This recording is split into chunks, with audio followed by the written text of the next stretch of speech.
Chapter 22. Miss Cornelia Arranges Matters.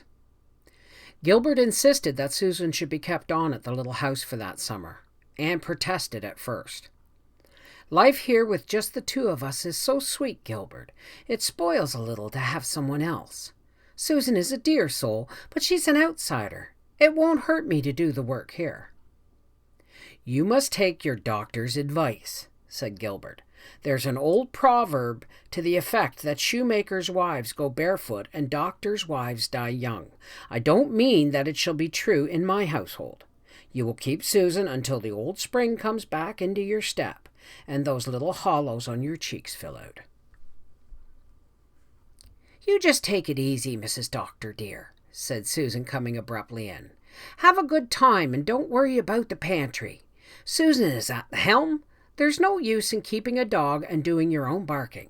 I'm going to take your breakfast up to you every morning." "Indeed you are not," laughed Anne. "I agree with Miss Cornelia that it's a scandal for a woman who isn't sick to eat her breakfast in bed, and it almost justifies the men in any enormities." "Oh, Cornelia," said Susan with ineffable contempt, "I think you have better sense, Mrs. Doctor, dear, than to heed what Cornelia Bryant says. I cannot see why she must always be running down men, even if she is an old maid. I am an old maid, but you never hear me abusing the men. I like 'em. I would have married one if I could. Is it not funny nobody ever asked me to marry him, Mrs. Doctor, dear? I'm no beauty, but I'm as good-looking as most of the married women, you see. But I never had a beau. What do you suppose is the reason?" "It may be predestination," suggested Anne with unearthly solemnity. Susan nodded. "That is what I've often thought, Mrs. Doctor, dear, and a great comfort it is. I do not mind nobody wanting me if the Almighty decreed it so for his own wise purposes. But sometimes doubt creeps in, Mrs. Doctor, dear, and I wonder if the old scratch has not more to do with it than anything else. I cannot feel resigned then. But maybe," added Susan, brightening up, "I will have a chance to get married yet. I often and often think of the old verse my aunt used to repeat. 'There never was a goose so gray, but sometime soon or late some honest gander came her way and took her for his mate.' A woman cannot ever be sure of not being married till she's buried, Mrs. Doctor, dear, and meanwhile I'll make a batch of cherry pies. I notice the doctor favors 'em, and I do like cooking for a man who appreciates his victuals." Miss Cornelia dropped in that afternoon, puffing a little. "I don't mind the world or the devil much, but the flesh does rather bother me," she admitted. "You always look as cool as a cucumber, Anne dearie. Do I smell cherry pie?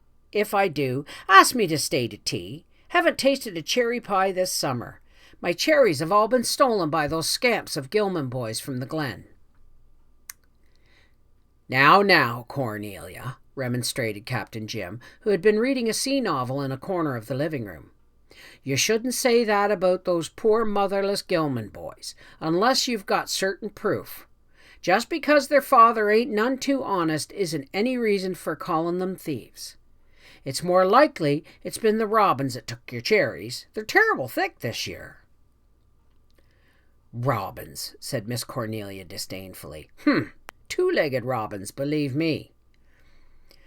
"Well, most of the four-winged robins are constructed on that principle," said Captain Jim gravely.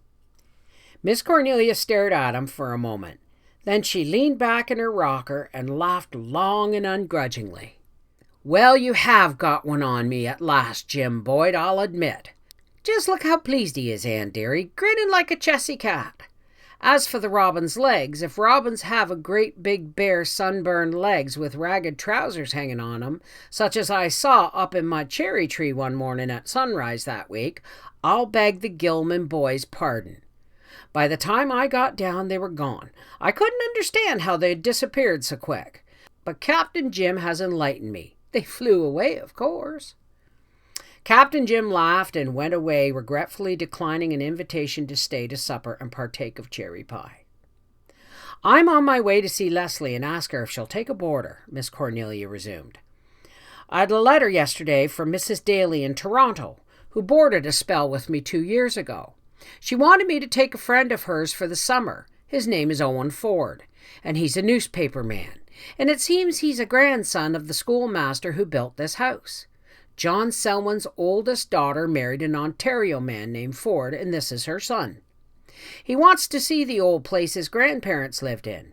He had a bad spell of typhoid in the spring and hasn't got rightly over it, so his doctor has ordered him to the sea. He doesn't want to go to the hotel. He just wants a quiet home place. I can't take him, for I have to be away in August.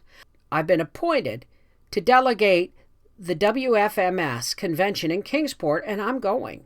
I don't know whether Leslie will want to be bothered with him either, but there's no one else. If she can't take him, he'll have to go over the harbor. When you've seen her, come back and help us eat our cherry pies, said Anne. Bring Leslie and Dick, too, if they can come. And so you're going to Kingsport. What a nice time you'll have. I must give you a letter to a friend of mine there, Mrs. Jonas Blake. I've prevailed on Mrs. Thomas Holt to go with me, said Miss Cornelia complacently. It's time she had a little holiday, believe me. She has just about worked herself to death. Tom Holt can crochet beautifully, but he can't make a living for his family. He never seems to be able to get up early enough to do any work. But I notice he can always get up early to go fishing. Isn't that like a man? Anne smiled. She had learned to discount largely Miss Cornelia's opinions of Four Winds men. Otherwise, she must have believed them the most hopeless assortment of reprobates and ne'er-do-wells in the world, with veritable slaves and martyrs for wives. This particular Tom Holt, for example, she knew to be a kind husband, a much-loved father, and an excellent neighbor. If he were rather inclined to be lazy, liking better the fishing he had been born for than the farming he had not, and if he had a harmless eccentricity for doing fancy work, nobody save Miss Cornelia seemed to hold it against him. His wife was a hustler who gloried in hustling. His family got a comfortable living off the farm, and his strapping sons and daughters inherited their mother's energy, were all in a fair way to do well in the world. There was not a happier household in Glen St. Mary's than the Holts. Miss Cornelia returned satisfied from the house up the brook. Leslie's going to take him, she announced. She jumped at the chance. She wants to make a little money to shingle the roof on her house this fall, and she didn't know how she was going to manage it. I expect Captain Jim will be more than interested when he hears that a grandson of the Selwyns is coming here. Leslie said to tell you she hankered after cherry pie, but she couldn't come to tea because she has to go and hunt up her turkeys. They've strayed away. But she said if there's a piece left, for you to put it in the pantry and she'll run over in the cat's light. You don't know, Anne dearie, what good it did my heart to hear Leslie send you a message like that, laughing like she used to long ago. There's a great change come over her lately. She laughs and jokes like a girl, and from her talk I gather she's here real often.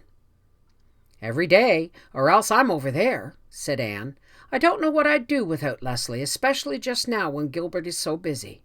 He's hardly ever home except for a few hours in the wee sma's. He's really working himself to death. So many of the over-harbour people send for him now. They might be better content with their own doctor, said Miss Cornelia. Though to be sure, I can't blame them, for he's a Methodist. But ever since Dr. Blythe brought Mrs. Allenby around, folks think he can raise the dead. I believe Dr. Dave is a mite jealous, just like a man. He thinks Dr. Blythe has too many newfangled notions. Well, I says to him, it was a newfangled notion saved Rhoda Allenby. If you'd been attending her, she'd have died, and had a tombstone saying it had pleased God to take her away. Oh, I do like to speak my mind to Dr. Dave. He's bossed the Glen for years, and he thinks he's forgotten more than other people ever knew. Speaking of doctors, I wish Dr. Blythe had run over and see to that boil on Dick Moore's neck. It's getting past Leslie's skill. I'm sure I don't know why Dick Moore wants to start having boils for, as if he wasn't trouble enough without that. Do you know, Dick has taken quite a fancy to me, said Anne. He follows me around like a dog, and smiles like a pleased child when I notice him. Does it make you creepy? Not at all. I rather like poor Dick Moore. He seems so pitiful and appealing somehow. You wouldn't think him very appealing if you'd see him on his cantankerous days, believe me. But I'm glad you don't mind him. It's all the nicer for Leslie. She'll have more to do when her boarder comes. I hope he'll be a decent creature. You'll probably like him. He's a writer." "I wonder why people so commonly suppose that if two individuals are both writers, they must therefore be hugely congenial," said Anne, rather scornfully.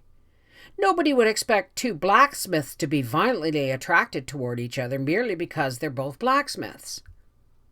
Nevertheless, she looked forward to the advent of Owen Ford with a pleasant sense of expectation.